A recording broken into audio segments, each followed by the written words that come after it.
Hi viewers, welcome to our channel. So వచ్చే మరి elections కి అయితే ఇంకొక 3-4 మంత్స్ టైం ఉంది ఏపీలో. సో ఈ నేపథ్యంలో చంద్రబాబు గారు ఒక కీలక నిర్ణయం తీసుకున్నట్టు తెలుస్తుంది. అది ఈసారి కుటుంబంలో కేవలం ఒక వ్యక్తికి మాత్రమే ఆయన సీటు కేటాయించే అవకాశం అయితే ఉంది. సో అంటే గత ఎలక్షన్స్ లో చూసుకుంటే ఒక్కొక్క కుటుంబంలో ఇద్దరేసి కూడా ఇచ్చారు, కానీ ఇప్పుడు మాత్రం అలా కుదరదు. ఖచ్చితంగా గెలవాల్సిన పరిస్థితి కాబట్టి ఇటువంటి నిర్ణయం తీసుకున్నట్టు తెలుస్తుంది. అండ్ ఆ కుటుంబం నుంచి ఎవరు పోటీ చేయాలి, ఎవరికి సీట్ ఇవ్వాలి అన్నది కూడా ఆ కుటుంబం నిర్ణయించుకోవాల్సిన అవసరం ఉందని కూడా ఆయన చెప్పడం చూస్తున్నాం. అంటే చెప్పే అవకాశం ఉందని కూడా అంటున్నారు. మరి నిర్ణయం ఎందుకు తీసుకున్నారు, దీని ఎఫెక్ట్ ఏ విధంగా ఉండబోతుంది ఎలక్షన్స్ పైన? సో ఈ అంశం మీద డిస్కస్ చేయడానికి ప్రజెంట్ మనతో పాటు సీనియర్ జర్నలిస్ట్ జయదేవ్ గారు ఉన్నారు. వారిని తెలుసుకుందాం. నమస్కారం సార్. సార్, గత ఎలక్షన్స్ లో చూసుకుంటే చంద్రబాబు గారు ఒక కుటుంబంలో ఇద్దరికి టికెట్ ఇచ్చిన విషయం కూడా మనకు తెలిసిందే. కానీ ఈ ఎలక్షన్స్ లో మాత్రం కేవలం కుటుంబంలో ఒక వ్యక్తికి మాత్రమే ఇవ్వబోతున్నారంట. మరి ఆ నిర్ణయం తీసుకోబోతున్నారని కూడా తెలుస్తుంది. సో మరి ఈ నిర్ణయం అనేది ఎంతవరకు కరెక్ట్ అంటారు? ఇది ఏమైనా ప్రభావం చూపించే అవకాశం ఉందా? అసలు ఎందుకు ఈ నిర్ణయం తీసుకుంటున్నారు? నిర్ణయం తీసుకోవడం వల్ల కూడా మంచిదేనండి. ఎందుకంటే ఇప్పుడు ఆల్రెడీ టీడీపీ జనసేన అలయన్స్ అయ్యాయి. జనసేన టీడీపీ అలయన్స్ అయ్యింది ఇప్పుడు మొన్న చంద్రబాబు గారు అరెస్ట్ అయిన తర్వాత ప్రకటించారు. అంతకుముందు వైసీపీ వాళ్ళు చాలా సందర్భాల్లో దత్తపుత్రుడని, చంద్రబాబు గారు ఆడించినట్టు ఆడిస్తున్నారని, ఆయన స్క్రిప్ట్ ఇన్ చదువుతున్నాడని రకరకాల విమర్శలు వచ్చాయి. అయితే బట్ అప్పటి వరకు కూడా జనసేన అభ్యర్థులు ఈ రిమైనింగ్ అన్ని జిల్లాల్లో ఉన్న వాళ్ళేగా. అంటే సోకాల్డ్ ఇవి ఒక 9, ఒక 4, 13 పాతవైతే ఉమ్మడి జిల్లాలు, కొత్త జిల్లాలకు కానప్పుడు మాట్లాడుతున్నాం. ఈ 13 జిల్లాలకు సంబంధించి జనసేన అభ్యర్థులు పోటీ పడతారు, టీడీపీ అభ్యర్థులు పోటీ పడతారు. అరే ఈ స్థానం మాకు వస్తుంది, ఈ స్థానం మాకు వస్తుందని. కానీ ఎప్పుడైతే టీడీపీ జనసేన అలయన్స్ అయిపోయాయో అప్పుడు 2 సమన్వయ కమిటీలు ఏర్పరిచి ఈ పర్టికులర్ స్థానం టీడీపీకి ఇవ్వాలి, ఈ పర్టికులర్ స్థానం జనసేనకి ఇవ్వాలి అని అక్కడికే కోత అయిపోతుంది. మరోవైపు 175 స్థానాలకు గాను సుమారుగా 30 స్థానాల వరకే జనసేనకి కేటాయించే అవకాశం ఉందన్నట్టు కూడా మాట్లాడుతున్నారు కదా. ఇప్పటికే అక్కడ 175లో 30 పోతున్నాయి టీడీపీకి. ఇంకా రిమైనింగ్ ఎన్ని ఉన్నాయి? 145 ఉంటాయి. ఇంకా 145లో ఒకే కుటుంబం నుంచి 2-3 ఇస్తే మరి మిగతా వాళ్ళందరికీ ఎక్కడ సాటిస్ఫై చేయగలుగుతారు? చేయలేరు కదా. అలాగే జనసేనలో కూడా తీసుకుంటే వాళ్ళు మొత్తం 175కి గాను 175 కాకపోయినా 100 స్థానాలు పోటీ చేయాలనుకున్నా ఇప్పుడు అవకాశం లేదు. ఎందుకంటే 30 స్థానాల వరకు పోటీ చేస్తున్నారు. 30 స్థానాల వరకు పోటీ చేసినప్పుడు ఇంకా మళ్ళీ ఎవరికైనా ఇస్తారు? ఇంకా 30ని మరి కాస్త పెంచుకొని చంద్రబాబు గారిని రిక్వెస్ట్ చేసుకొని, లేదంటే ఇద్దరు సమన్వయ కమిటీలో ఒక అండర్స్టాండింగ్ వచ్చి ఇంకో 10 పెంచుకునే అవకాశం ఉన్న జనసేన ఇప్పుడు అప్పుడు టీడీపీకి ఇంకో 10 తగ్గిపోతాయి కదా. తగ్గిపోయినప్పుడు ఇంకెంతమంది బుజ్జగించాలి, ఇంకెంతమంది రెబల్స్ తయారవుతారు, ఇంకెంతమందికి అవకాశం ఇవ్వాలి? ఒకే కుటుంబం నుంచి 2 అన్నదమ్ములు, బాబాయి అబ్బాయి, లేదంటే తండ్రి కూతుర్లు, తండ్రి కొడుకులు, ఇట్లాంటి ఉన్నప్పుడు ఇంకా ఆల్రెడీ ఒకటి ఉన్నారు కదా, మీకు వేరే నామినేట్ పోస్ట్ ఏది ఇస్తాం, లేదా మీకు ఇంకేదో రాజ్యసభ ఇస్తాం, లేదా లోక్సభకి సరి పోటీ చేయండి. అలాగా తర్జన భర్జన చేస్తూ అడ్జస్ట్ చేస్తూ చేయకపోతే, ఇప్పుడు కూడా ఆయన నిర్ణయం తీసుకోకపోతే రెబల్స్ పెరిగిపోయే అవకాశం ఉంది. ఇప్పటికే రెబల్స్ పెరుగుతారు. అరే ఇప్పుడు ఫర్ ఎగ్జాంపుల్ హిందూపూర్ ఉంది, హిందూపూర్ లేదట మన చంద్రబాబు గారు కుప్పం ఉంది, అది ఖచ్చితంగా టీడీపీకే.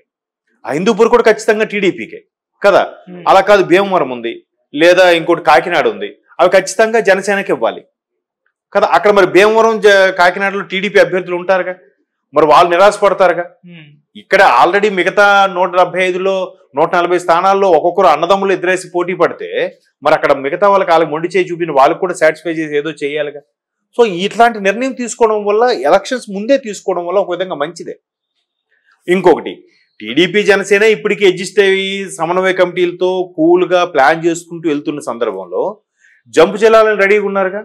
అటువైపు వైసీపీ నుంచి ఎంతమంది అభ్యర్థులు రెడీగా ఉన్నారో కూడా మనం చూస్తున్నాము. రోజుకు ఒక ఎమ్మెల్యే రిజైన్ చేస్తున్నారు, రోజుకు ఒక పార్టీ నుంచి సభ్యత్వం నుంచి రిజైన్ చేసే వాళ్ళు ఉన్నారు. మంత్రులకు కూడా టికెట్లు ఎవరు అంటున్నారు. మరోవైపు వైఎస్ఆర్సీపీలో ఇప్పటికే 60 మంది అనుకునేది 90 మంది వరకు కూడా సిట్టింగ్ ఎమ్మెల్యేలకి అవకాశం ఇవ్వరు. ముఖ్యమంత్రి జగన్మోహన్ రెడ్డి ఈసారి అంతా కొత్త మందికే అవకాశం ఇస్తున్నారు అని కూడా చెప్తున్నారు. సో అక్కడ కూడా రెబల్ అయిపోయి బయటకు వచ్చేవాళ్ళు, ఇక్కడ టీడీపీలో కానీ జనసేనలో కలిసే వాళ్ళు ఉంటారు, వాళ్ళు కూడా మళ్ళీ పార్టీ టికెట్ ఎక్స్పెక్ట్ చేస్తారు కదా, బీఫార్మ్స్ ఎక్స్పెక్ట్ చేస్తారు కదా. మరి వాళ్ళ పరిస్థితి ఏంటి? సో ఇంతమంది మీద ప్రెషర్ ఎక్కువైపోతుంది. ప్రెషర్ ఎక్కువైపోవడం ఏం చేస్తారు? ఖచ్చితంగా ఇలాంటి కఠిన నిర్ణయాలు తీసుకోకపోతే ఏమవుద్దంటే అంతర్గత కుమ్ములాట్లు ఎక్కువైపోతాయి పార్టీల్లో. సో ఒక విధంగా మంచి నిర్ణయమే అది. ఇప్పుడు అలా తీసుకోవడం వల్ల ఆల్రెడీ జంపు జలాలు ఉన్న వాళ్ళు కూడా సరేలే ఇంకెలాగో అక్కడికి వెళ్ళినా మనకి టికెట్ దొరకదు, ఇట్లా కామ్గా న్యూట్రల్గా ఉండిపోదాం, లేదా పోటీ చేయకుండా ఆగిపోదాం, మన పైసలను మనకు మిగులుతాయని అన్నట్టుగా ఉన్నారు. ఇప్పుడు వైసీపీలో మంత్రులు కూడా మాకు ఇవ్వకపోయినా పర్వాలేదు, బట్ జగనన్న ఎవరికి ఏ అభ్యర్థికి కేటాయిస్తే ఆ అభ్యర్థికి సపోర్ట్ ఇస్తాం, ఆ అభ్యర్థిని వెనక నడిపిస్తామని చెప్తున్నారు. అంటే అర్థం ఏంటి, వీళ్ళకి రాదని ఆల్రెడీ సంకేతాలు వెళ్ళినట్టేగా కదా.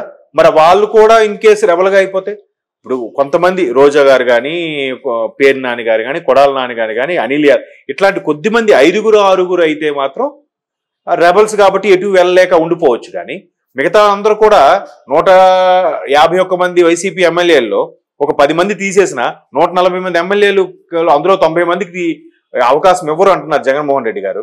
ఆ 90 మంది ఏమవుతారు? ఖచ్చితంగా జంపు జిల్లాని అవ్వాలి, లేదంటే వేరే పార్టీని అభ్యర్థిత్వం తీసుకోవాలి, వేరే పార్టీ తీర్థమైన పుచ్చుకోవాలి.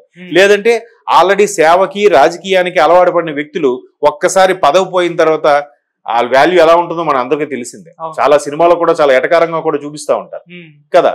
కాబట్టి చంద్రబాబు గారు ఇటువంటి నిర్ణయం ముందుగానే తీసుకోవడం వల్ల అనేది పార్టీకి కానీ దిశానిర్దేశంలో కానీ ఒక రకమైన నిర్ణయం. అది ఓకే ఇట్లా సరేలా.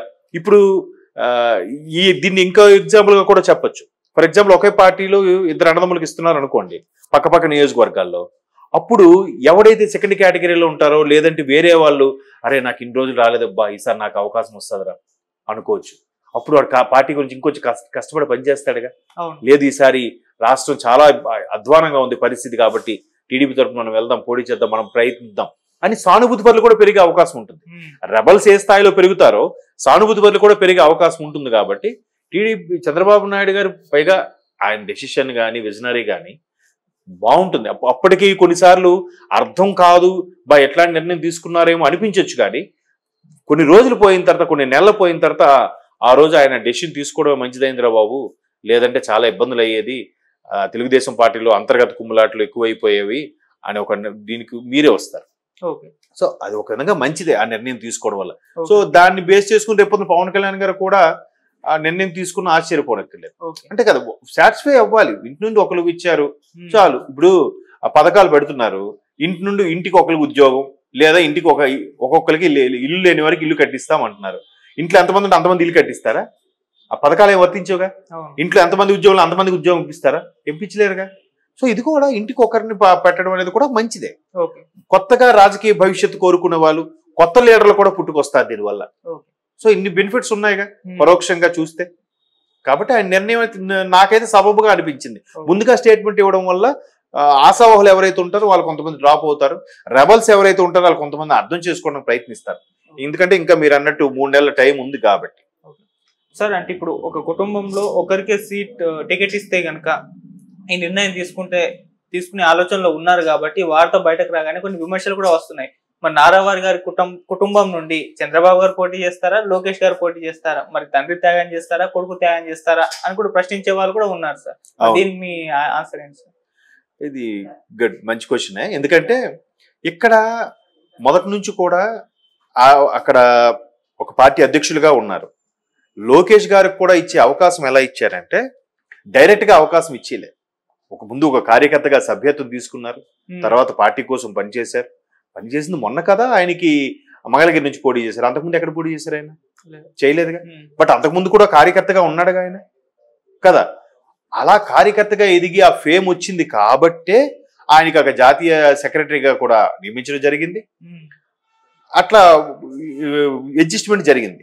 సో ఇప్పుడు కూడా అట్లీస్ట్ ప్రాంతాలు వేరేగా కూడా చేయొచ్చు. ఇప్పుడు అలా అనుకుంటే శ్రీకాకుళం జిల్లా తీసుకుందాం. అచ్చెన్నాయుడు గారు తెలుగుదేశం పార్టీ అధ్యక్షులు, రామ్మోహన్ నాయుడు గారు ఎంపీ కదా. మరి అక్కడ రామ్మోహన్ నాయుడు గారు మంచి స్పోక్స్ మెన్, పార్లమెంట్ లో కూడా సింగిల్ గా ఎంతమంది సీనియర్ ఎంపీలు ఉన్నా కూడా వాళ్ళందరినీ కంగు తినేలాగా మాట్లాడిన వ్యక్తి. రేపొద్దున ఆయనకి ఏమవుతుంది, పార్టీ పరిస్థితి ఏమవుద్ది? ఎక్కడైతే ఇద్దరు పోటీ పడి ఇలా ఇబ్బంది పడుతున్న పరిస్థితుల్లో ఇలాంటి సంకేతాలు ఇస్తారు. పెద్దానికి చిన్న అమెండ్మెంట్ ఉంటుంది, అమెండ్మెంట్ లేకపోతే ఎలా? అంతే కదా. పార్టీ నుంచి ఒకరికి ఇస్తాము అని అంటే అక్కడ వేరువేరు జిల్లాల్లో ఉన్నారనుకోండి అప్పుడు పర్వాలేదుగా. వేరువేరు జిల్లాల్లో ఉన్నారనుకోండి పర్వాలేదు. అలా కాకుండా మాక్సిమం ఒకే జిల్లాలో ఉండి ఒకే స్థానంకి పోటీ పడే వాళ్ళకి, లేదంటే పక్కపక్క స్థానాలకు పోటీ పడే వాళ్ళకి మాత్రం ఒకరికే కేటాయించడం మంచిది. లేదంటే కుటుంబ ఇక్కడ వాళ్ళే అక్కడ వీళ్ళరా అన్నట్టుగా ఉంది. కదా. ఇంకోవైపు రాజకీయ సంస్కృతి ఎలా ఉందంటే ఒకే ఇంట్లో ఇద్దరు అన్నదమ్ములున్నా ఒకడు వైసీపీలో ఉంటున్నాడు, ఒక టీడీపీలో ఉంటున్నారు. పార్టీ ఏదొచ్చినా గవర్నమెంట్ ఏదొచ్చినా మనకు పనులు కావాలరా అనే వాళ్ళు కూడా ఉన్నారు. సో అట్లాంటి వాళ్ళు కూడా చెక్ పెట్టడానికి ఇది ఒక ఛాన్స్ కదా. సో చంద్రబాబు గారు కానీ లోకేష్ గారు ఒకే దగ్గర పోటీ చేసే అవకాశం లేదు, ఒక జిల్లా కూడా పోటీ చేసే అవకాశం లేదు కదా. ఈయన మంగళగిరి చేశాడు, ఈసారి హిందూపూర్ అంటున్నారు ఈయన లోకేష్ గారు, ఆయన ఎలాగో కుప్పము కదా. ఇక్కడ ఎర్రనాయుడు గారు రామ్మోహన్ నాయుడు గారు ఎగ్జాంపుల్ నేనే చెప్పాను కదా, దానికి నేనే క్లారిటీ ఇస్తాను. రామ్మోహన్ నాయుడు గారు ఎంపీ లోక్సభ స్థానానికి, అచ్చెన్నాయుడు గారు అసెంబ్లీ స్థానానికి కదా, వేరే అసెంబ్లీ దగ్గర కూడా లేదు కదా. మరి అక్కడ అంత అలాంటి దగ్గర కొన్ని అమెండ్మెంట్స్ తప్పదు. అక్కడ ఇప్పుడు అలాగని చంద్రబాబు నాయుడు గారు పోటీ చేయకుండా ఒక లోకేష్ గారికి అవకాశం ఇస్తారా చెప్పండి, కాదు కదా. అక్కడ ప్రియారిటీ బట్టి కూడా ఉంటది. ఒకే అభ్యస్థానానికి ఇద్దరు అన్నదమ్ములు పోటీ పడినప్పుడు విచ్ ఈస్ బెటర్, ఎవరికి ఎక్కువ ప్రజాదరణ ఉంది, ఎవరు ఎక్కువ మంచి పనులు చేశారు, అలాంటప్పుడు సెకండ్ పర్సన్ కట్ చేయడానికి ఉంటుంది. బట్ ఈ క్వశ్చన్ మాత్రం వ్యాలిడ్ క్వశ్చనే, గుడ్. సో ఇట్లా కొన్ని తప్పదు అమెండ్మెంట్ చేయకపోతే, పార్టీకి మొదటికే నష్టం వస్తుంది. నడిపించే వాళ్ళకి కూడా పోటీ చేయకపోతే రేపు నడిపించేవాడు ఎవడు, నాయకుడు అనేవాడే స్ట్రాంగ్ లేకపోతే ఆయన వెనక నడిచేవాళ్ళు ఎవరు?